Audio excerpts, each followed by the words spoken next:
Vamos lá. Na semana passada nós iniciamos a exposição do livro de Abacuque e nós, em certa medida, fizemos um panorama histórico para entender o momento, a realidade em que Abacuque vivia.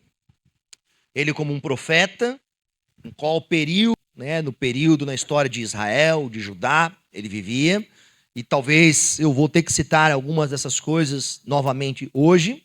Mas, em certa medida, nós nos concentramos, na semana passada, no início do texto, capítulo 1, do verso 1 ao 4, onde Abacuque faz a sua primeira queixa diante de Deus, onde ele pergunta ao Senhor: até quando? Até quando estarei vendo a maldade? Até quando essas coisas vão acontecer? Hoje, nós vamos nos concentrar no segundo bloco, na segunda perícope do texto, onde Deus responde a Abacuque. O livro de Abacuque é dividido de forma muito simples assim. Abacuque faz uma queixa a Deus. Lembra, Abacuque não é um profeta que está falando ao povo, como os outros profetas faziam. Vinham diante do povo e falavam as suas profecias. Não, a profecia de Abacuque é essa relação dele com Deus. Ele fala para Deus, Deus responde. Ele fala para Deus novamente, Deus responde de novo. E aí, depois da resposta, ele escreve um hino de louvor ao Senhor. A primeira fala dele é uma queixa. Que nós conversamos semana passada, se era uma queixa justa ou não. Sim, Abacuque poderia, assim como nós podemos, diante das circunstâncias adversas da vida, diante da injustiça, da impiedade, da promiscuidade, vir diante de Deus e falar: Deus, Senhor, até quando? Não é errado nós falarmos com o Senhor nesse sentido. Errado é nós descrermos do Senhor e acharmos que o Senhor é injusto, blasfemarmos contra o Senhor, acharmos que o Senhor é o autor do pecado. Isso é errado. Mas perguntar a Deus não é errado. E Abacuque pergunta a Deus. E foi sobre isso que nos concentramos na semana passada. E hoje nós vamos ler o texto. E eu quero que vocês observem o que Deus respondeu. Quem Deus vai trazer? Abacuque pediu a Deus ajuda.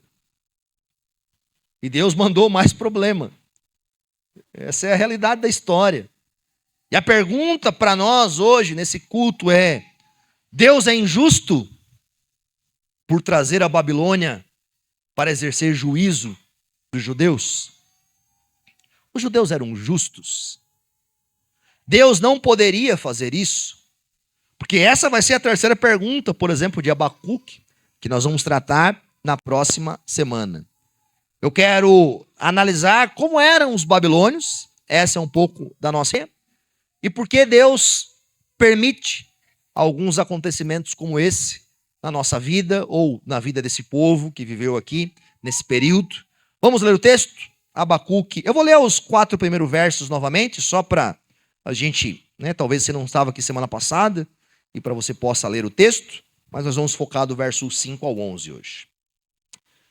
Advertência revelada ao profeta Abacuque. Até quando, Senhor, clamarei por socorro sem que tu ouças? Até quando gritarei a ti violência sem que tragas salvação? Por que me fazes ver a injustiça e contemplar a maldade? A destruição e a violência estão diante de mim. A luta e conflito por todo lado. Por isso a lei se enfraquece e a justiça nunca prevalece. Os ímpios prejudicam os justos e assim a justiça é pervertida. Agora a resposta do Senhor. Olhem as nações e contemplem-nas. Fiquem atônitos, pasmem. Pois nos dias de vocês farei algo em que vocês não creriam se lhes fosse contado. Estou trazendo os babilônios, nação cruel e impetuosa, que marcha por toda a extensão da terra para apoderar-se de moradias que não pertencem. É uma nação apavorante e temível, que cria sua própria justiça e promove a sua própria honra. Seus cavalos são mais velozes que os leopardos, mais ferozes que os lobos do crepúsculo. Sua cavalaria vem de longe, seus cavalos vêm a galope, vêm voando como ave de rapina. que mergulha para devorar. Todos vêm prontos para a violência. Suas hordas avançam como o vento no deserto, fazendo tantos prisioneiros como a areia da praia. Menosprezam os reis e zombam dos governantes. Riem de todas as cidades fortificadas, pois constroem rampas de terra e por elas as conquistam. Depois passam como o vento e prosseguem. Vamos primeiro olhar um pouquinho essa circunstância desse povo. Lembra? Abacuque está escrevendo a sua profecia entre o ano 609 a.C. e o ano 605 a.C. Nesse cenário mundial, o Império Babilônio está tomando uma ação gigantesca. Eles derrotaram a Síria, eles derrotaram o Egito, e eles estão surgindo no horizonte como uma nação que está derrotando a todas as pessoas. Mas, tudo indica, até então eles não tinham chego até Jerusalém. Eles vão chegar em Jerusalém a primeira vez no ano 605 a.C. Se você ler Daniel, capítulo 1, verso 1 ao 3, Daniel vai narrar isso. Daniel está lá. Daniel é um dos primeiros a ser deportados à Babilônia. Daniel é levado para a Babilônia. Alguns anos depois, novamente a Babilônia, que havia feito Jerusalém como um vassalo, que tinha que dar espólios e dar a eles impostos, eles retornam no ano 597 e levam mais uma leva. Quem vai junto nessa segunda leva? O profeta Ezequiel. É levado também agora. E a última vez que a Babilônia vem, no ano 586, aí eles destroem Jerusalém, destroem o templo, destroem as muralhas. E quem está lá chorando? Jeremias. Jeremias está lá. Você consegue ter uma noção de tudo o que está acontecendo diante disso? Abacuque está um pouquinho antes disso acontecer. Um pouquinho antes. Ele vive um reinado bom do rei Josias. Josias morre, seu filho assume o trono, morre em 3 meses, o outro assume o trono, e aí vem um reinado ruim. E aí Abacuque está profetizando nesse período. Nós falamos um pouco disso semana passada, mas apenas para contextualizar. Então Deus está avisando a ele que vai mandar os babilônios. Mandar essa nação que está surgindo no horizonte como um grande império. E Deus faz algumas descrições acerca disso. A oração de Abacuque está relacionada com o dele. Sabe, Abacuque está orando, falando, Senhor, olha como é que está a situação aqui. Olha como está aqui o nosso... E aqui eu não quero fazer paralelismo com o governo dos nossos dias, mas era um governo, ok? Olha como está aqui o nosso governo, olha como está aqui as leis, olha como está aqui os juízes, olha aqui as circunstâncias. E Abacuque está indignado com isso.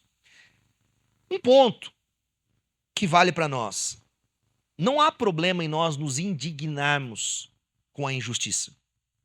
Aliás, se nós temos o caráter de Deus em nós, nós deveríamos nos indignar com a iniquidade. Porque o amor ele não se alegra com a injustiça. Ao ver a impunidade, a impiedade, o crente, ele pode sim se indignar diante disso, ok? Já falamos isso semana passada, mas só para botar esse ponto aqui. Deus então vai apresentar uma circunstância externa. Abacuque está orando por uma circunstância interna.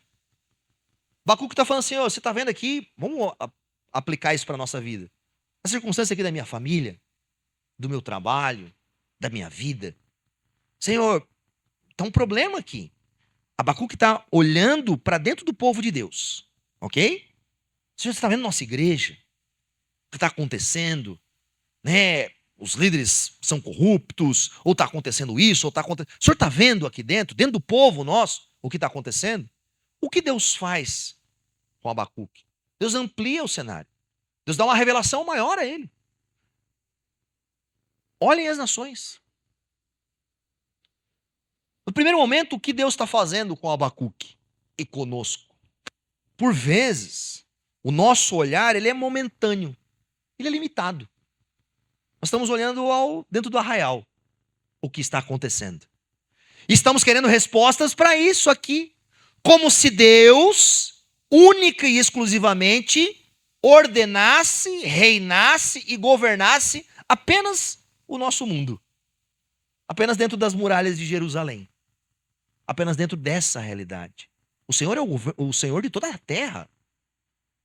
De todo povo, nação, língua. Ah, mas as pessoas não honram ao Senhor. Mas Ele é rei soberano, mesmo que eles não honrem a Ele. Ele governa. É Ele quem levanta reis, é Ele quem destitui reis, é Ele quem coloca em ordem todas as coisas no universo. No universo. Então, em primeiro momento, está ampliando o olhar de Abacuque. Para que ele não pense que as soluções ou as medidas que o Senhor tem que tomar estão única e exclusivamente voltados àquela relação. E isso é uma primeira lição para nós.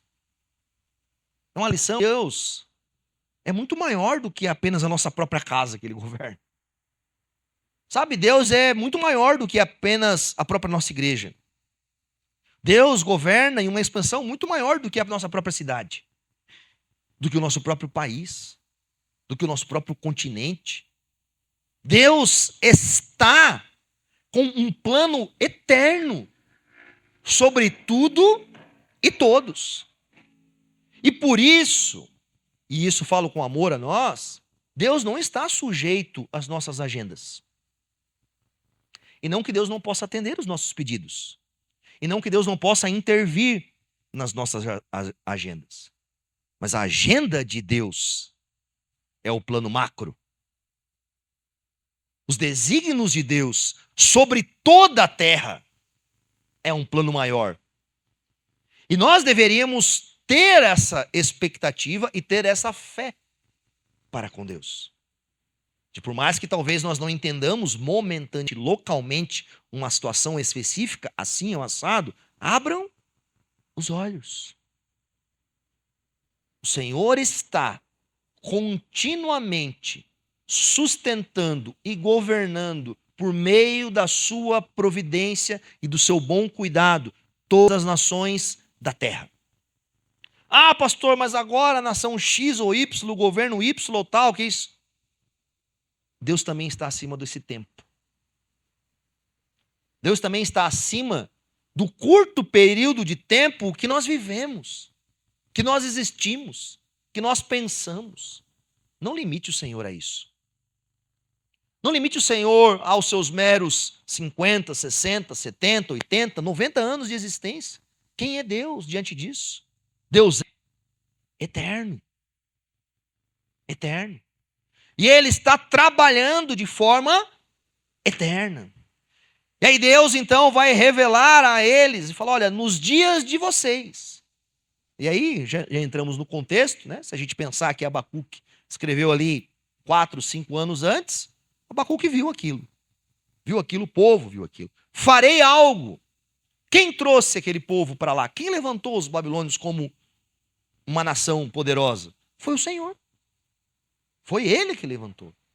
Assim como ele disse, por exemplo, sobre o rei da Assíria, que ele era como a espada do Senhor para a disciplina das outras nações. Assim como ele levantou Ciro na Pérsia, depois para libertar o povo diante disso. É Ele quem tem governo sobre todos. Traz uma nação o quê? Uma nação cruel. Esse povo da Babilônia era um povo sem misericórdia.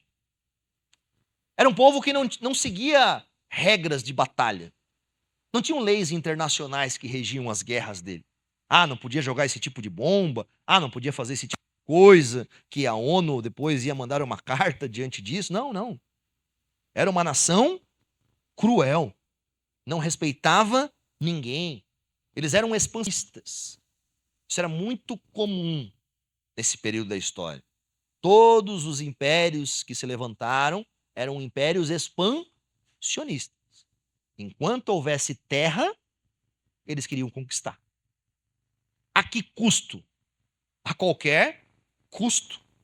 Onde houvesse nações, homens, mulheres, crianças, jovens, para eles isso era recurso. Infelizmente, é um período de muita crueldade. As mulheres eram tratadas com extremos desprezos, as crianças, os idosos, na maioria das vezes eram abandonados, deixados de lado, ou até mesmo mortos. Eles eram implacáveis nessa expansão. Eles olhavam para as nações que eles conquistavam como nações que única e exclusivamente serviriam a eles, trabalhariam para eles, seriam escravos para eles. Deus faz uma descrição desse povo. Um povo que tem a sua própria justiça, um povo que tem a sua própria honra, ou seja, um povo pagão. E é importante a gente entender um pouquinho essa distinção quando a gente lê o Antigo Testamento.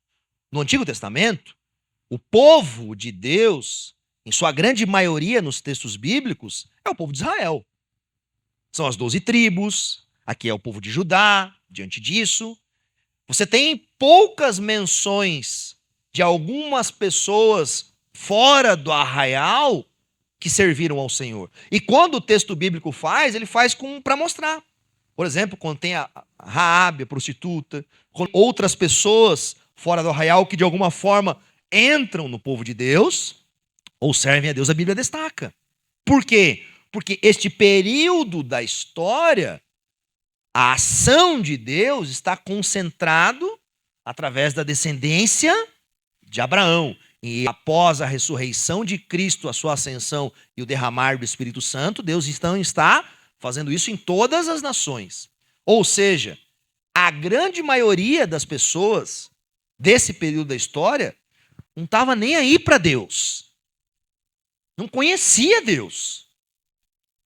Sabe, hoje a gente vive uma nação judaico-cristã. E a gente tem que ler a Bíblia com uma perspectiva muito clara. Às vezes a gente acha que lê a Bíblia e todo mundo aqui conhecia Deus, todo mundo aqui conhecia Jesus, todo mundo aqui... Não. Os povos não estavam nem aí para isso. Quem era Judá nesse período da história? Quem era Jerusalém? Meu irmão, era uma cidadezinha.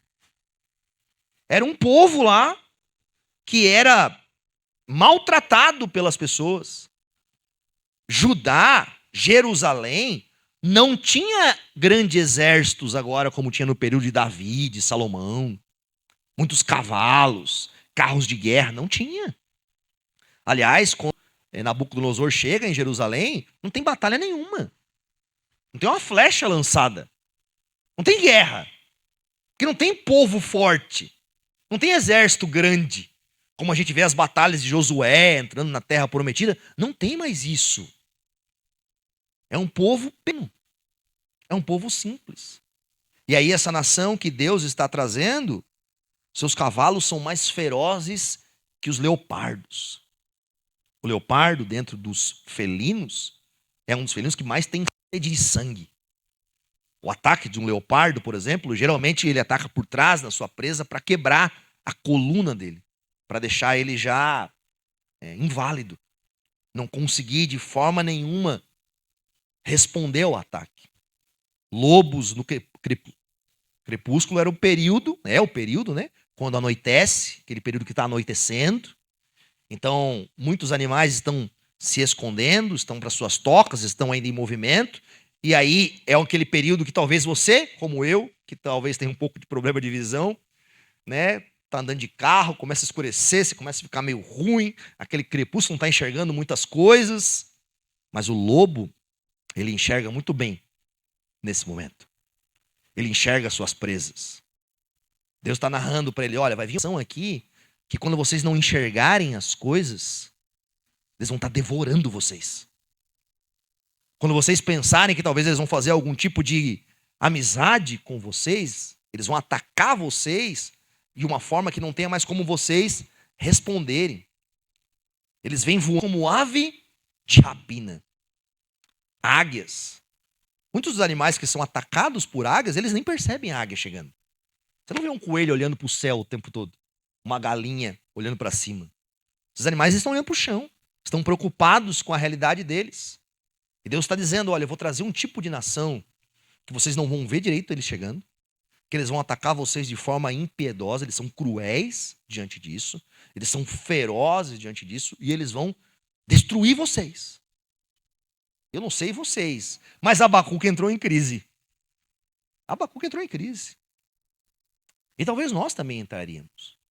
Mas a pergunta para nós é: quantas vezes Deus já havia advertido esse povo?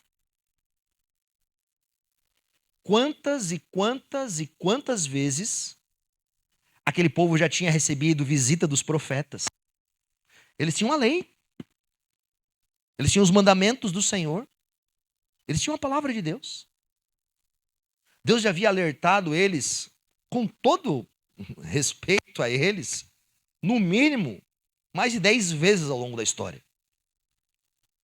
E eles não haviam mudado. Abacuque não está narrando para nós um chamado ao arrependimento, como Isaías fez lá atrás, como Jeremias fez lá atrás. Não tem mais arrependimento agora. Chegou o dia do juízo para eles. E aqui nós devemos ter um alerta para nós. Nós também temos muitas advertências do Senhor. Não é verdade? Nós também temos a palavra do Senhor acessível a nós, pregada a nós, falada a nós, cantada a nós, ensinada a nós, dia após dia. Vamos ler alguns textos que narram essas advertências. Vamos voltar primeiro lá em Deuteronômio 28.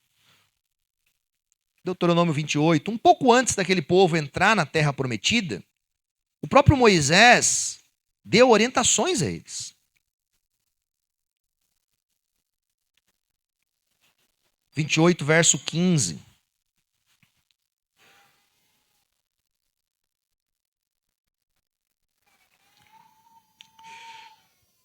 Entenda Deuteronômio como a seguinte questão.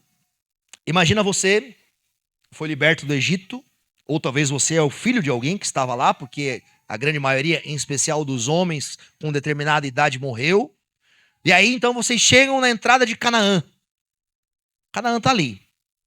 Moisés reúne o povo,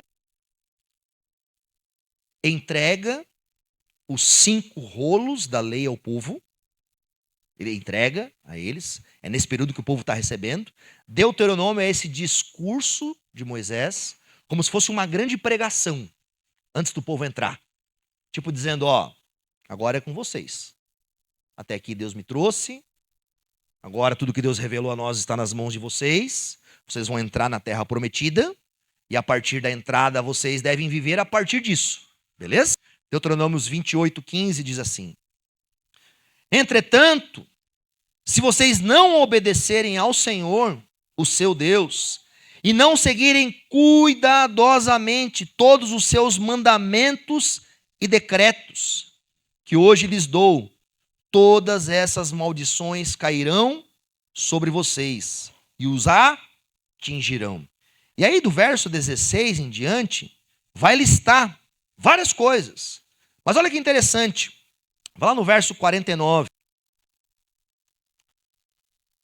No verso 49, há uma descrição do que aconteceria a eles se eles não obedecessem.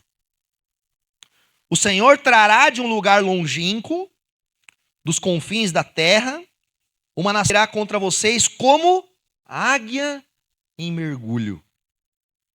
Nação cujo idioma não compreenderão. Nação de aparência feroz, sem respeito pelos idosos, nem piedade com os moços. Essa é a descrição do povo da Babilônia, que Abacuque está recebendo do Senhor lá da frente.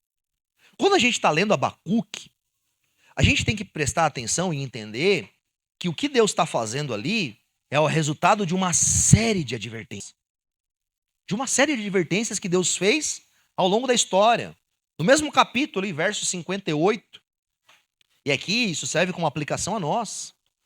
Se vocês não seguirem fielmente todas as palavras desta lei, escritas neste livro, e não temerem este nome glorioso e terrível, o Senhor, o seu Deus, Ele enviará pestes terríveis sobre vocês e sobre os seus descendentes, desgraças horríveis, e prolongada, doenças graves e persistentes.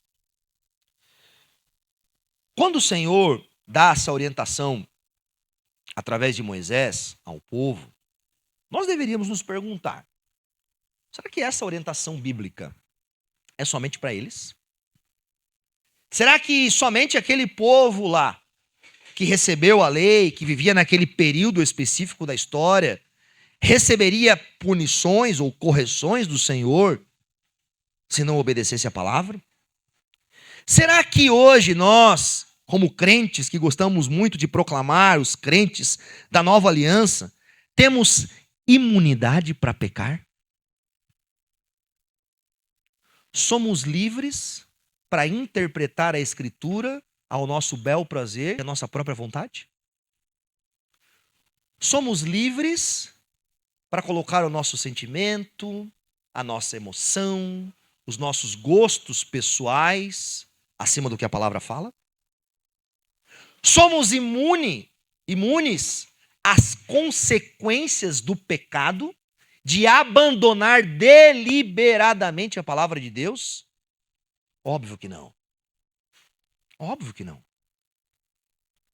A Escritura, para nós, não é um livro cartomante de tarô, de que a gente acha legal ou não. De maneira nenhuma.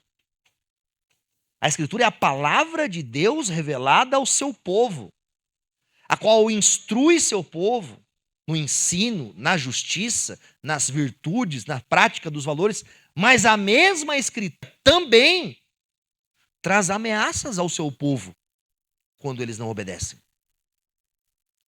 Traz sobre o seu povo a lembrança de quê? De que há consequência para o erro. Há consequência para o pecado. Aliás, com amor à nossa comunidade, o crente, ao pecar debaixo do conhecimento, tem mais juízo do que o descrente que peca sem conhecimento.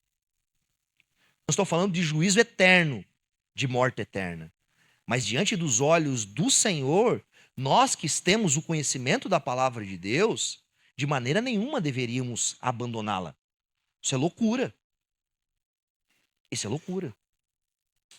E por vezes, a realidade em que vivemos não apresenta isso. Às vezes, em atendimentos pastorais, eu tenho que provar para o cara que a Escritura que aquilo ali é Bíblia. Que está escrito ali no texto. Que o texto fala sobre isso. Que o texto fala especificamente sobre tal coisa, tal coisa, tal coisa. Ah, pastor, mas você não sabe a minha história.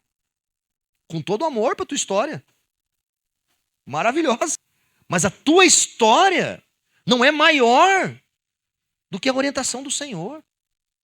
Isso é orgulho. Isso é orgulho.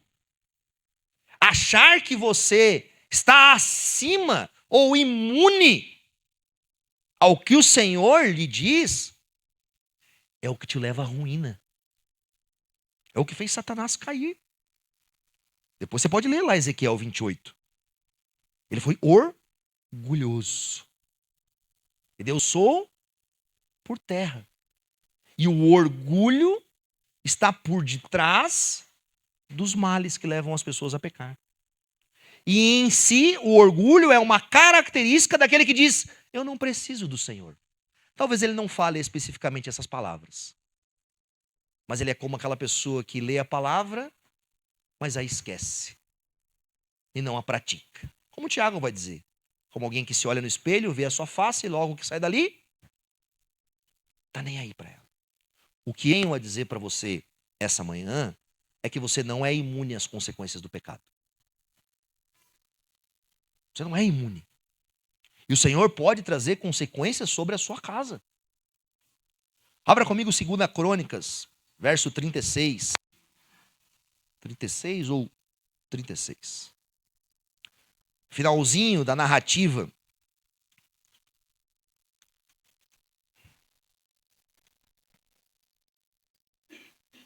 Verso 36. Perdão, capítulo 36, verso 15.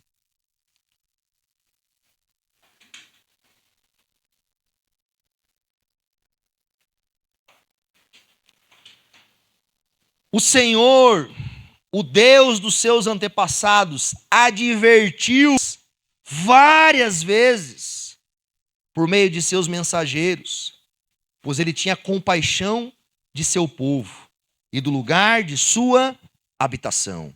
Abre Jeremias 25:1.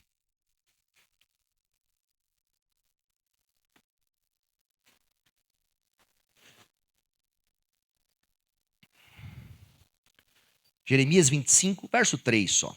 Não vai dar para a gente ler todos os versos, mas vocês podem marcar essa referência, depois ler na sua casa, lá, 2 Crônicas, Jeremias 5. Olha só esse texto de Jeremias. Jeremias, verso 3 do capítulo 25. Durante 23 anos, a palavra do Senhor tem vindo a mim. Desde o 13º ano de Josias, filho de Amon, rei de Judá, até hoje. E eu a tenho anunciado a vocês, dia após dia, mas vocês não deram ouvidos. Esse texto é muito pesado. 23 anos. Já pensou? Nós já teríamos desistido desse ministério. Ninguém dava ouvido para Jeremias. Eles ridicularizavam Jeremias. Ninguém ouvia o que ele falava. Enquanto Jeremias falava, olha, Deus vai enviar os babilônios, Deus vai destruir o povo. Tinha falsos profetas. Não, uma maravilha. Estamos vivendo um avivamento. Um avivamento do inferno estava chegando sobre eles. Não tinha avivamento. Não tem avivamento onde há promiscuidade, onde há pecado, onde há idolatria, onde as vidas não são vividas a partir do que a palavra de Deus orienta. Não tem avivamento. Como que nós, como povo de Deus, queremos falar em avivamento se a gente não oriza o que a palavra fala? Seja o seu sim, sim, e o seu não, não. O que passar disso procede do maligno. Nós precisamos aprender com o quê? Com a palavra de Deus. Deus está falando que acabou. Que acabou por quê? Porque Deus falou várias e várias e várias vezes. E aquele povo não ouviu. Não ouviu. E é interessante que aparenta que Deus estava em silêncio durante um tempo. Né? Abacuque está falando, Senhor, até quando? Talvez, às vezes, sejam essas nossas perguntas ao Senhor. Mas quando Deus falou, foi pior do que o silêncio. Antes tivesse ficado em silêncio. Às vezes nós estamos vivendo de forma inadequada. E a fala de Deus e a mudança de Deus na característica das nossas vidas pode nos causar estranhamento. Às vezes Deus está tocando em circunstância da nossa existência, perturbando a nossa existência, para que a gente possa aprender com a palavra. Abacuque registra para nós o juízo de Deus diante e depois de tantas e tantas e tantas e tantas e tantas advertências. Como um lembrete para você, como um lembrete para mim. Nós também podemos receber o juízo de Deus se diante das advertências nós continuarmos impenitentes e não dando ouvidos à palavra de Deus. Não é brincadeira. Sabe, ser cristão não é brincadeira. Não é tipo uma agenda de domingo que você vem aqui e fala, que legal, fui lá, cantamos, abre os olhos do meu coração, Senhor. Se Deus abrisse os olhos do teu coração hoje para que você maldade em si mesmo, seria muito importante. Peça para o Senhor, Senhor, abre os olhos do meu coração para que eu possa ver a iniquidade que em mim habita. O pecado que por vezes eu ainda sustento. A injustiça, a impiedade. Senhor, me ajuda. E como pastor, eu preciso falar isso para a nossa igreja. Meu irmão, se você vive um cristianismo que não tem escritura sagrada, temor para o que o Senhor falou, o teu cristianismo é uma mentira. Se você não se atenta às palavras do Senhor, aos desígnios do Senhor, aos mandamentos do Senhor, à orientação do Senhor, mas que cristianismo é esse? Eu sei que é duro, talvez, para alguns de nós. Mas a Escritura não serve para nós aqui vir domingo, abrir ela, ler alguns textos e a gente guardar no bolso, ir para casa e falar glória, glória a Deus, aleluia. Não serve para isso. Serve para pessoas que são supostamente cristãs. Que não tem apreço pela palavra do Senhor, que gosta de ouvir um momento ou outro, mas o cristianismo pressupõe amor a Deus. E Jesus fala: aqueles que me amam, obedecem aos meus mandamentos. Obedece. Mas uma das minhas crises é como as pessoas vão obedecer aquilo que elas nem valorizam, que elas não leem, que elas não dedicam tempo, que elas terceirizam a fé. Ah, o pastor falou, o fulano lá no vídeo falou, e não que a gente não possa aprender, a gente aprende muito com livros, com professores, com pastores, o quanto eu aprendo com isso. Mas a fé cristã, ela é prática. O povo de Israel, o povo de Judá, tinha terceirizado a fé deles.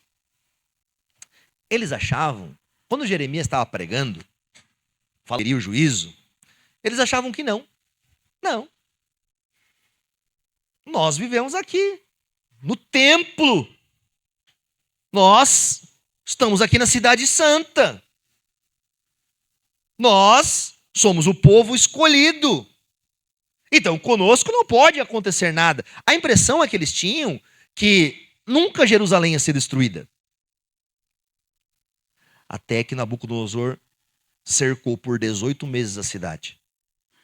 E não deixou nada de comida. E as crianças começaram a morrer. E as mães começaram a comer o corpo dos seus filhos. E Jeremias narra isso para nós. E aí eles fizeram uma brecha, o túnel de Zedequias, aonde o rei foge, achando não que vai sobreviver. E aí Nabucodonosor persegue ele, prende os filhos dele, leva ele diante dos filhos e fura os olhos dele. E mata os filhos dele antes de furar os olhos, para que a última coisa que ele tenha visto é a morte dos filhos.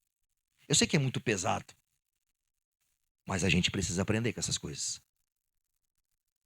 A gente precisa ler o texto bíblico com relevância. E saber que se você desobedecer deliberadamente o Senhor, não se assuste se o Senhor trazer consequências sobre a sua vida. Ele não vai ser infiel a você se ele tiver te alertado várias vezes. Se você tiver a atitude de saber que ele falou a você, que ele alertou ao seu povo.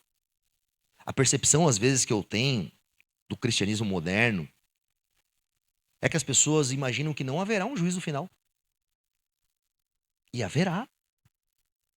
Haverá. Deus, hoje, ele ainda restringe a sua ira, contendo ela. Há consequências sobre o pecado. Mas hoje há uma restrição sobre a ira de Deus. Mas um dia Deus abrirá o selo da sua ira. E será derramada sobre o seu povo.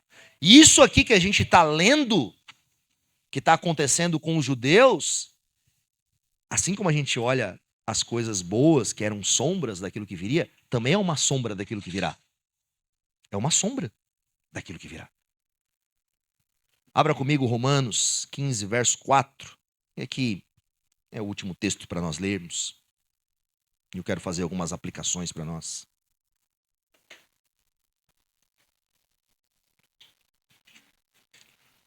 O apóstolo Paulo fala à igreja de Roma algo importante para nós. E isso eu quero fazer uma aplicação para nós. Quando você lê a Escritura, o Novo Testamento, não imagine que o autor que está escrevendo o Novo Testamento, ele está fazendo uma distinção entre Antigo e Novo, como nós fazemos. Não tinha isso para eles. Amém? Não tinha isso para eles. Eles estavam continuando a escrever a revelação de Deus. A gente faz uma distinção muito abrupta entre o novo e o antigo. Obviamente que existe descontinuidade com algumas coisas que aconteceram lá atrás, mas essas coisas foram escritas também para que nós aprendêssemos algumas coisas. Nós não podemos olhar a Escritura como dois blocos totalmente isolados e fazer disso a nossa regra de fé e não fazer disso outra a nossa regra de fé. Paulo, por exemplo, quando cita em 2 Timóteo, toda a Escritura é inspirada por Deus. Ele está falando de toda a Escritura. De Gênesis, Êxodo, Levítico, ele está falando disso. Pedro, quando está falando que não há profecia que não seja, que venha do Senhor, está falando de toda a Escritura. Às vezes, há uma dicotomia muito grande em nós diante disso. Sabe, olha a Escritura como uma palavra revelada. E aprender com toda ela é parte. Romanos 15:4, Paulo nos diz: pois tudo o que foi escrito no passado foi escrito para nos ensinar. De forma que por meio da perseverança e do bom ânimo procedentes das Escrituras, mantenhamos a nossa esperança. O que foi escrito. Tudo. Sabe, a gente precisa olhar, e hoje especificamente nós estamos lendo um texto de juízo sobre um povo, a gente precisa aprender com essas coisas. A gente não pode fazer como muitas pessoas hoje fazem. Leem o texto e falam, isso aqui nada a ver, não é para mim, não é para agora, não é para o meu tempo, não é para isso, pula os textos. Não. Obviamente, e eu oro por isso, e tenho certeza que as mesmas experiências que aconteceu ali com Judá e com Babilônia, não que vai acontecer especificamente conosco. Não chegar aqui vai estar os babilônios chegando ali fora ali. Okay? Graças a Deus por isso. Não é verdade? Graças a Deus por isso. Mas essas coisas nos ensinam. Essas coisas trazem orientação em nós. Que nós devemos aprender por que aquilo aconteceu. Porque eles não davam ouvidos ao Senhor. Deliberadamente. E veio consequências sobre eles. E essas coisas devem nos ensinar porque as Escrituras é a forma onde nós perseveramos e nós temos bom ânimo. E por quê? Porque a Escritura nos demonstra que mesmo diante do juízo que há de vir, mesmo diante da descrição de que em um momento o Senhor derramará com justiça a sua ira, o Senhor nos deu um escape. O Senhor proveu a nós um descendente que ele preservou, inclusive naquele período de Abacuque, que ele preservou até que viesse o seu filho, o seu único e verdadeiro filho. Aquele que passou por tudo o que passou e recebeu o cálice da ira sobre ele. E é o único pelo qual nós temos liberdade e acesso para que no dia do juízo do Senhor nós não sejamos contados como ímpios. Nós, talvez, não viveremos o que Abacuque viveu. Não viveremos o que Jeremias viveu, o que Ezequiel viveu, o que Daniel viveu, sendo levado para a Babilônia, no ano 605 e ficou lá, depois até na Pérsia até o ano 538. Talvez nós não vivamos isso. Mas não pense que isso é um aval para você viver de qualquer forma. Porque assim como Deus está revelando progressivamente nas Escrituras a sua forma de salvação através de Jesus Cristo, Deus também está revelando progressivamente a sua forma de punição sobre aqueles que não creem em Jesus Cristo. E hoje talvez seja o dia de você colocar a sua esperança no Senhor.